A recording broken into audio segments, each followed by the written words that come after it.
Hello, welcome or welcome back to my channel if you're new here. My name is Mary and today's video is a very exciting one. It is finally time for me to do my favorite books of 2022.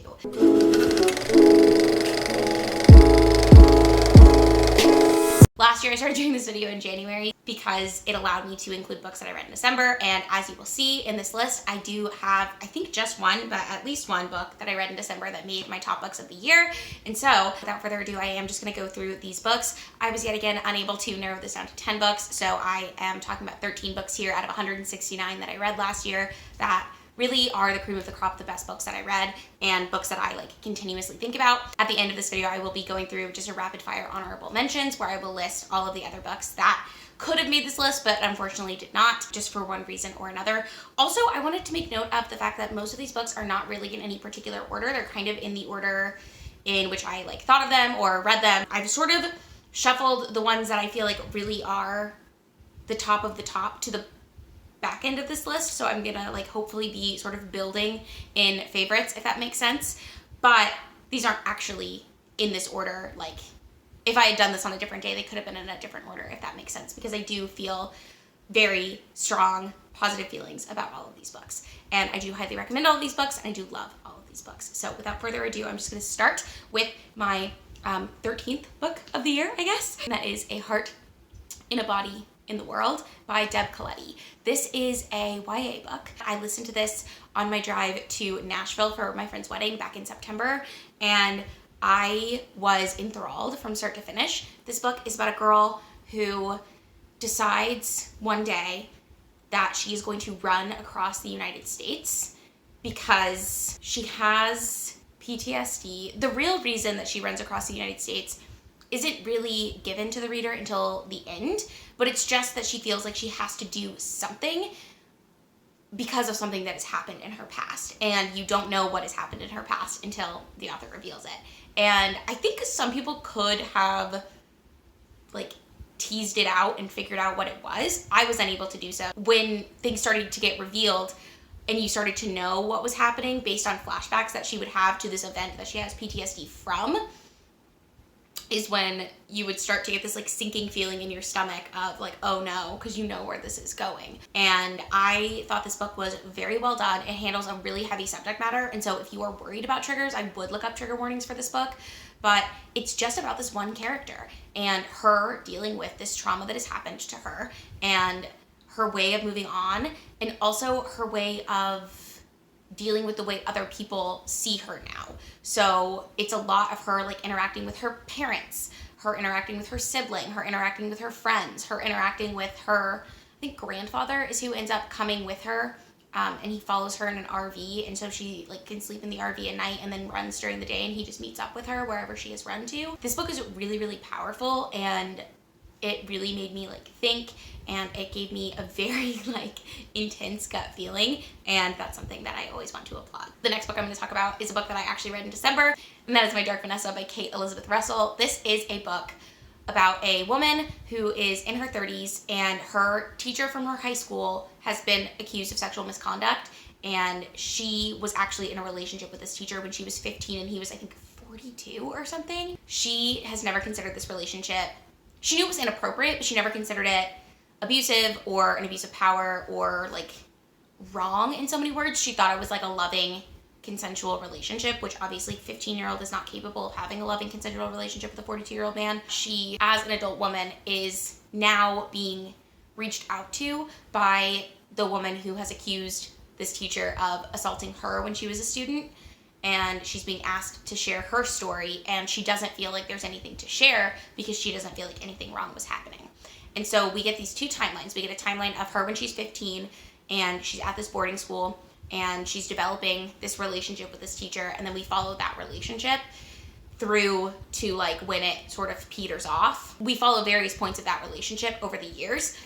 We also have present day. She's in her early to mid 30s, and we're just seeing her life and how, first of all, it's nowhere near where she expected her life to be. Not that this is a bad thing, but she's a concierge at a hotel, and she was a scholarship student at this very fancy boarding school when she met this teacher. We see how stunted her adult relationships are. We get to see just the way she's dealing with her day-to-day life that is like her coping with this thing that she won't even acknowledge has happened, and then we get to see her finally acknowledge what is going on or what has happened to her, and it's heartbreaking to read. I absolutely love this book, and again, very heavy topics, so definitely make sure that that's something you're going to be able to read, but I do highly recommend this book as well. I think this came out in 2020. Next, I actually have another YA book, and that is Stolen, A Letter to My Captor by Lucy Christopher, and this book was recommended to me by actually a subscriber, so thank you so much if you're the one who recommended it to me. This book is about a young girl. It's another YA.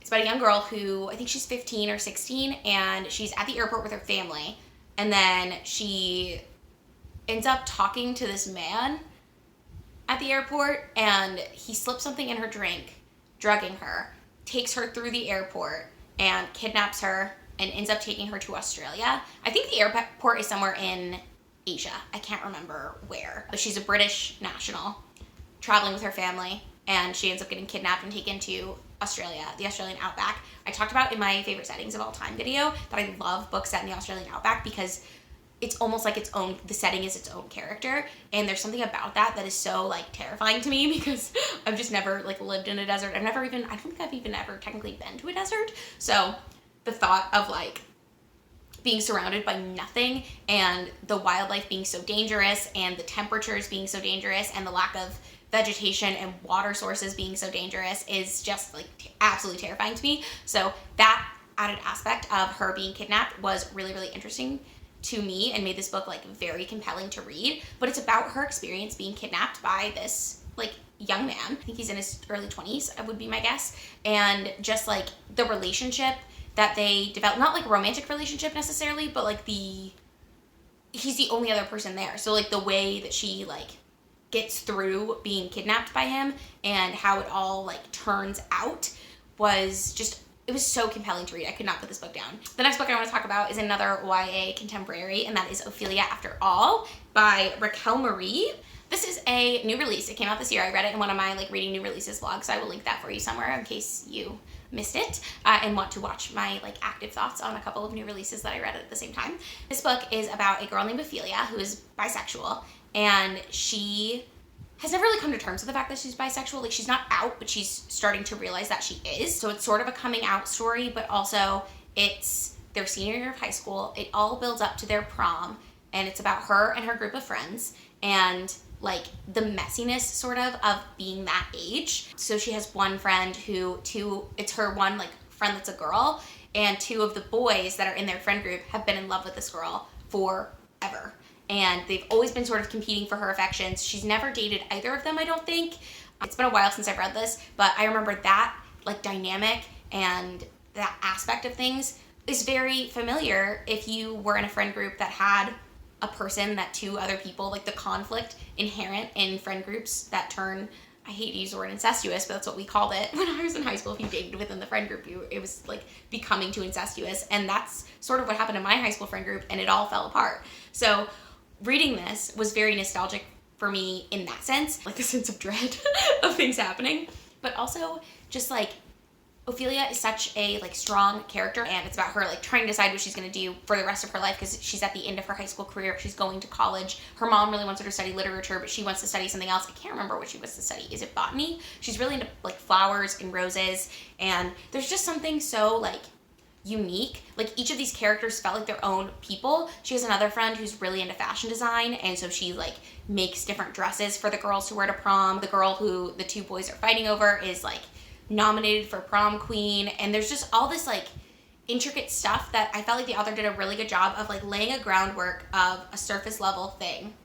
And then since we're only following Ophelia and her like crush on this girl that she's developed, we're missing the pieces of all of her other friends until we're shown. And I feel like that's also very realistic to like at least my high school experience, and like just being a person in general. Like we're so caught up in what we're doing that we often don't realize what's going on with like other people who are close to us until it like comes to fruition, especially when you're like 17, you know? So I absolutely love this book. I thought it was fantastic. The next book that I'm going to talk about is a repeat author. I had her on my favorites list last year, and that is Catriona Ward. I read Sundial by Catriona Ward this year, and I really, really loved it. I did not love it as much as I loved The Last House on Needless Street. That was much closer to the top of my list last year, but I found this book so compelling. There's something about the way that she writes things that you aren't really sure what's going on. This was much less so that way. So I think if you like a more straightforward plot, you might like this one better than you liked The Last House on Needless Street. But the twists were so interesting.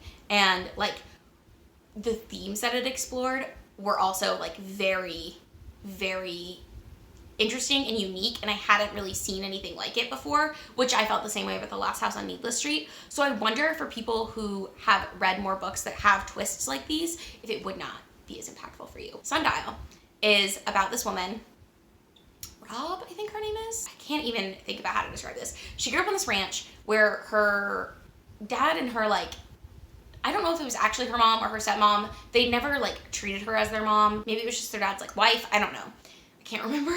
But she grew up with her dad, her sister, and this woman who was like her mom. The ranch that they were on was like a science, her parents were scientists, and they were doing these experiments on dogs. So there is animal cruelty in here. They're looking for dogs that have, there's like a bad gene in dogs where with dogs that like will attack people and be vicious. And so they are looking for only dogs that have this gene because they're trying to figure out how to combat this gene with an implant of some kind. They call it the snap.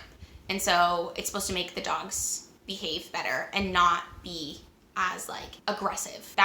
There's a past timeline where that is happening, and it's about Jack and Rob growing up together. I cannot remember which of the sisters we are following in present day. Isn't that terrible? Either way, one of the sisters from that timeline, I read this so long ago. One of the sisters from that timeline is a mother now. She has 2 daughters, and one of her daughters seems to be displaying some disturbing characteristics that she's worried about. And so she decides to take that daughter to the ranch that she grew up on, Sundial, and just like have a mother-daughter weekend to explore her options, explain the family history, and come to some sort of resolution. That's all I'm really gonna give you. This book was so like enthralling. I will say, I did not feel this way reading The Last House on Needless Street, but some people said that they did, that they were so like confused by what was going on that they didn't like really care that much about it. And then when things would happen, they were interested like partway through. I feel like I was interested in that book the whole time. This one I kind of felt that way about. I felt like it was kind of slower to start, kind of slower to like lay all the pieces out to make me interested in what was happening. It didn't have as much of a gripping beginning for me, but it really did like pack a punch at the end, and I was shocked by what happened. And also there's like a really cool good for you moment that I was really happy about. So personally, I really liked it, but again, I would check trigger warnings for this. The next book I'm going to talk about is The Marriage Plot by Jeffrey Eugenides, or Eugenides. Am I dumb for pronouncing it that way? I really don't know how his name is pronounced. I always say Eugenides, but I don't know what it is. He wrote The Virgin Suicides, which was one of my favorite books in high school, because of course it was. But this book, The Marriage Plot, was recommended to me, I believe, by my friend Patience. So shout out Patience if you're watching this. This book is about 3 people who are like college friends, right? And one of the guys is Leonard. One of the guys is Mitchell, I think. I can't remember the girl's name. But the girl, it's sort of a love triangle, right? Where like Mitchell really likes this girl. This girl's like infatuated with Leonard, and it's about like her friendship with Mitchell and her like beginnings of a relationship with Leonard, and then the way that the relationship is really rocky. So the present day of this novel is set over the span of like a year, I think, from her like engagement to Leonard to their marriage. But Jeffrey Eugenides does this thing where he like, that is present day. He doesn't do multiple timelines. He just will reference back to things and explain to build you up to where we are. And that is something in literary fiction that I see all the time, and I like that so much better than multiple timelines. It's about characters exploring their relationships. It's about an exploration of depression in the 80s. So this book was written in 2011, but it's set in 1980 something. And it's just about these characters, their relationships, the messiness of that, and also the like feeling of like lost opportunities, because so much of the reason that Mitchell never ended up with this girl is that he never like pursued her in the way that she wanted to be pursued, but he didn't know, like the lack of communication there. And then also things that happened with this girl and Leonard, it's like she decided to stick through tough spots in a relationship thinking that things would get better, and they sometimes only got worse. And I just thought that this book was so compelling, it made me sob. I just really loved the way that it was framed. Also, I guess I should mention, the reason that it's called The Marriage Plot is because the woman, I wish I could remember her name, I'm feeling really bad about that. I'm not gonna look it up. She studied in college literature and primarily was interested in books that had marriage plots, like Jane Austen. Books where the whole thing would lead up and then the like very last chapter would be that they get married and it's sort of like a happily ever after thing. But this book analyzes like, what if the book continued after the marriage plot? So it like is sort of building up to this marriage and then it continues on. And I thought that the like comparison between like the way modern books are written, and this sounds so pretentious when I'm describing it, but I swear it wasn't pretentious to read, and the way that marriage plots are written, something about like the comparison of like trying to put a marriage plot in the 1980s. It's just very like refreshing and interesting. I'd never read anything quite like it before. So I really, really loved that book. The next book I'm gonna talk about is The Trials of Morgan Crow by Jessica Townsend, which I read, again, as an audiobook driving. The Trials of Morgan Crow is the first book in the Nevermore series. It is a middle grade fantasy series about this girl who is a cursed child. Her name is Morgan Crow. And basically what a cursed child is there are these things called ages in this like world, and every age there are cursed children that are born on the beginning of the age, and they are doomed to die on their birthday on the end of the age. Everything that goes wrong in her village, in the country pretty much, gets blamed on her because she is a cursed child. Now, around her 11th birthday is when people get these letters, and the letters are like invitations to study, and it's usually like the wealthy kids whose parents have a lot of money to put them through school, but they get taken to these like boarding schools and trained up in some sort of program. And so Morgan ends up going to this ceremony where people are getting their letters, and she gets 4 offers. And everyone thinks it's like a prank and a joke, and so does she. She's supposed to die the next day because the age is going to end early. And so she hasn't been prepared to die on her 11th birthday, but now she's going to. But she gets these offer letters to go study. And she thinks that they're hoaxes, they're pranks. No, it's unheard of to get 4. Usually it's unheard of to get like more than 1. Occasionally someone will get 2, but more than that, like people do not get multiple offer letters. She goes back to her family's house. She knows that she's supposed to die that night. And then a man named Jupiter North shows up and is like, hey, did you get our bid? And she's like, yeah, but here's the thing, I'm a cursed child, I'm gonna die today. And he's like, no, you're not, you're coming with me. And he sweeps her away to the magical world of Nevermore. And she has to begin to undertake these trials, thus the Trials of Morgan Crow, to become a member of the Wonder Society in this like mythical town. And it's sort of like it's a part of their world, right? So like Nevermore is a part of the world that Morgan is from, but it's just a country that she did not know existed because they keep it like kind of cloaked. This book was so fun, so magical. I love Jupiter North. I loved Morgan as a character. I really liked, she develops a friendship with a boy who was also in her trials with her. I really liked, there's a talking cat. I love an animal companion. I think that cat would resent being called an animal companion, but it's like, I can't remember what it's called, a mega cat or something, but it's like a giant cat that talks. And I just think that's fantastic. I love stuff like this. So I ate this book up. I absolutely adored it. And I cannot wait to continue in the series. I think I heard of the series from Kelly at Velvet Library. So if you don't follow her, I will have her channel down below. Another book that I want to talk about is Starry Eyes by Jen Bennett. This is another YA contemporary. I can't remember if this was recommended to me by someone or not, or why I decided I wanted to read this, but this is probably the best YA contemporary I read this year. I think this is the last that I'm going to mention. I loved this book so much. It was so good. So these 2 friends, they've been best friends since they were little. Something happens and they're like sort of no longer friends. Their parents are also in this feud. So Lennon, the boy, has 2 moms, and they run a sex shop that shares a building with, I can't remember the girl's name. The girl's parents, Zori, her name's Zori. Zori's parents have like an acupuncturist clinic, and her parents' business has been struggling, and her dad is convinced it's because the sex shop opened up next door and people don't want to go and get massages and acupuncture when there's a sex shop next door because it's like bad for the neighborhood or whatever. So there's like tension with that. Also, Zori and Lennon have had some kind of falling out in the last year. We don't really know much about it, but the kickstart of the book is that Zori gets invited to go on this supposed to be girls' glamping trip in the hills in California where they live. And so she decides to go with her friends, and she finds out when she gets there that it's a girl and boy trip. And then also the friends that she goes with try to steal alcohol from this place and end up getting kicked out.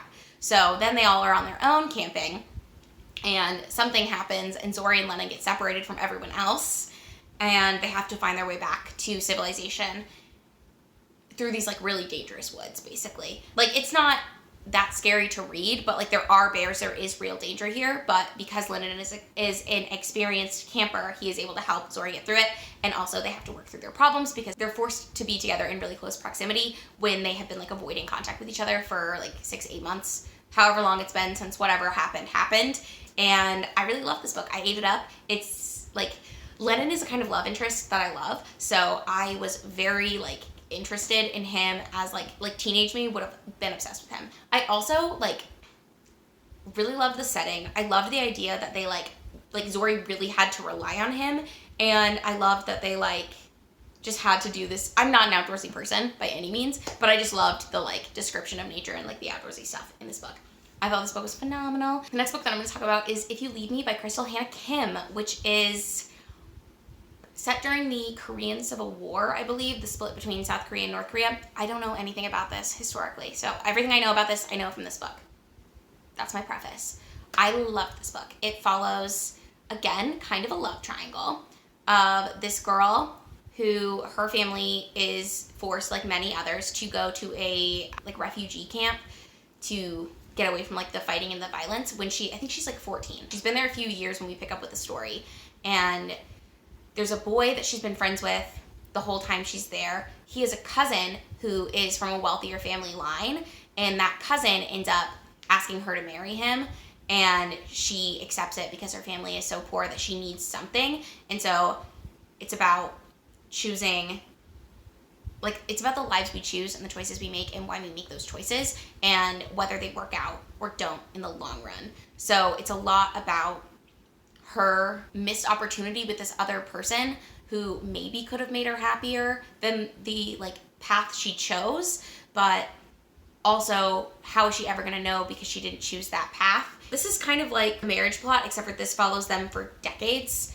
and the marriage plot is only like, I think we meet the characters when they're 18, and then the latest instances they're like 23, so not quite as long of a time span, but it's one of those books that's like makes you really think about your life. Like, this is the one life you get, and these are the opportunities that you have, and it makes you like think about the choices that you made, and would you make different choices if you knew then what you know now. And I just found it very powerful. It was such an emotional hit for me. I absolutely loved this book. The characters felt extremely real. The situations felt extremely real to me.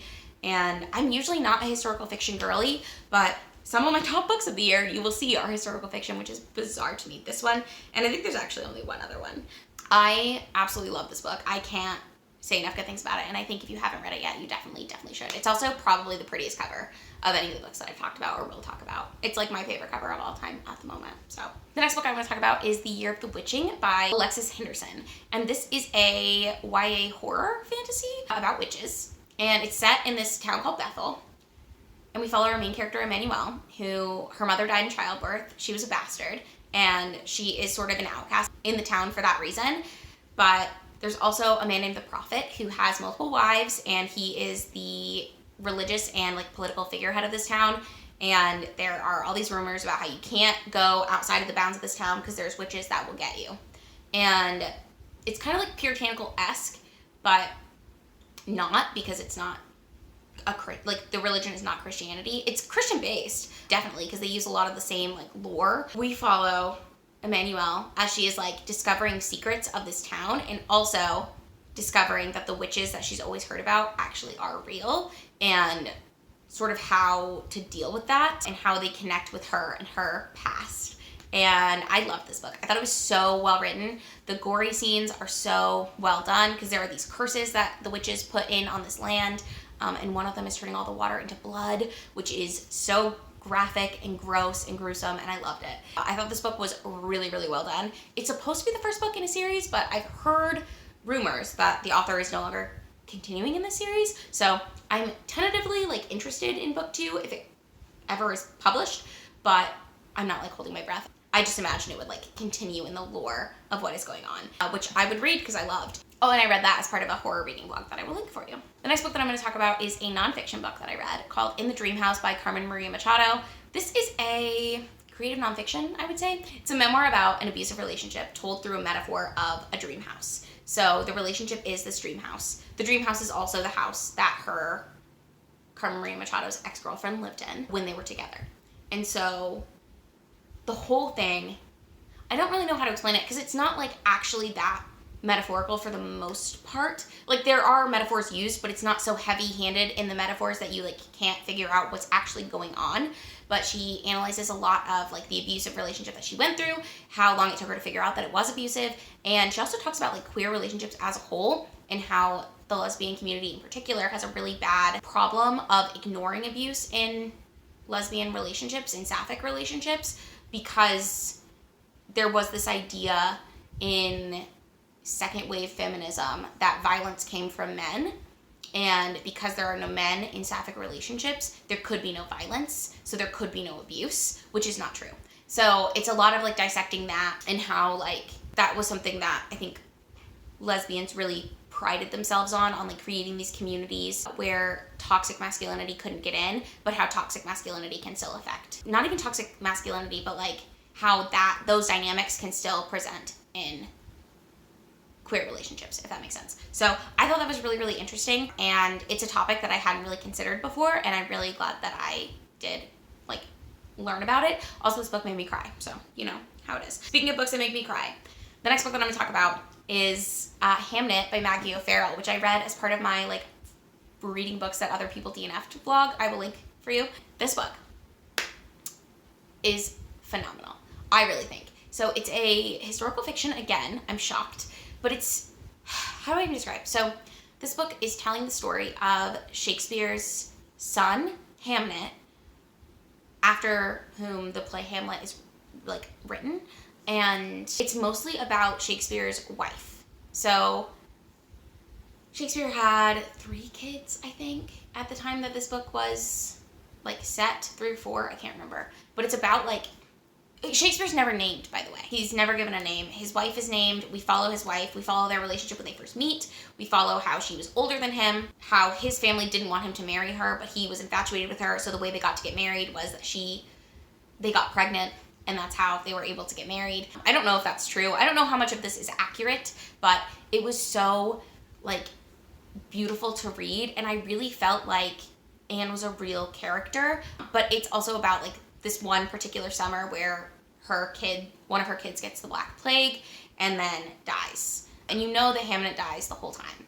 And then it's about like the experience of grief that she has. Shakespeare's away in London working on his theater, and just like the tension in their relationship and all of that. I don't know how to even describe this book, but I thought it was so beautifully written, so realistic feeling, and I really enjoyed at the end she talks about how like she changed some of the names so that the names wouldn't all be there were multiple Marys, I think. So she gave one of them the name Mary and another one the name Margaret, I believe, so that it wouldn't be as confusing to the reader, which I personally really appreciated as a person who tried to read Wolf Hall.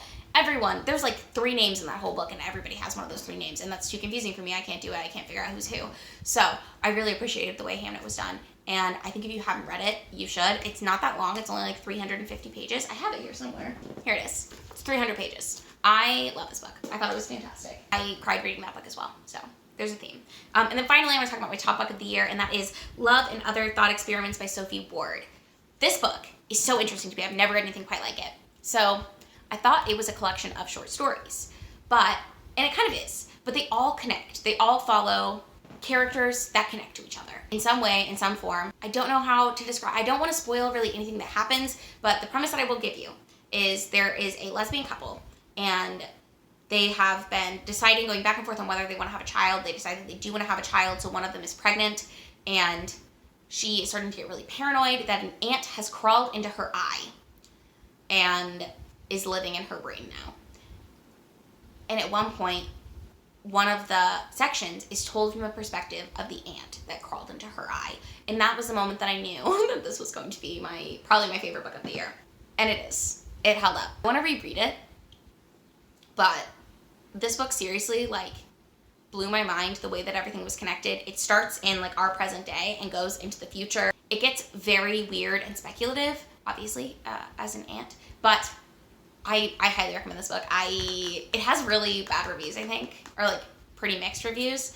People who like didn't get it, didn't like it, didn't understand it, which I'm not saying like I'm smart because I understood it, but like I really, really appreciated what was done in that book, and I want other people to read it so we can talk about it. So if If you have read that book, let me know. If you've not read that book, you should read it and then come back and we'll chat about it because I desperately want someone to talk about it with me. But those are the 13 books that I loved this year. I'm gonna quickly, since I said I was gonna do this, I'm gonna quickly go through and rapid fire my honorable mentions. These are other books that I gave 5 stars. So, are you ready? Little Women by Louisa May Alcott. Once More We Saw Stars by Jason Green. The Bromance Book Club and a Very Merry Bromance by Lyssa Kay Adams. Dancing at the Pity Party by Tyler Federer. The Way of Kings, The Emperor's Soul, Shadows for Silence in the Forests of Hell, and Words of Radiance by Brandon Sanderson. The Love Hypothesis by Ali Hazelwood. A Far Wilder Magic by Alison Saft. The Start of Me and You by Emery Lord. A Good Marriage by Kimberly McCrate. The Maid by Nita Prose, All the Ugly and Wonderful Things by Bryn Greenwood, and Comfort Me with Apples by Catherine M. Valente. So that's it. Those are all the books that I gave 5 stars this year. Let me know what your top book of the year was, or if you can't pick a couple of books that you loved. Also, let me know if you've read any of these books and how you felt about them. Subscribe to my channel if you've not already. I have some pretty fun content planned for 2023, and I'm very excited for it. That's it. Like this video if you liked it. Subscribe if you want to see more from me, and I will see you in another video very soon.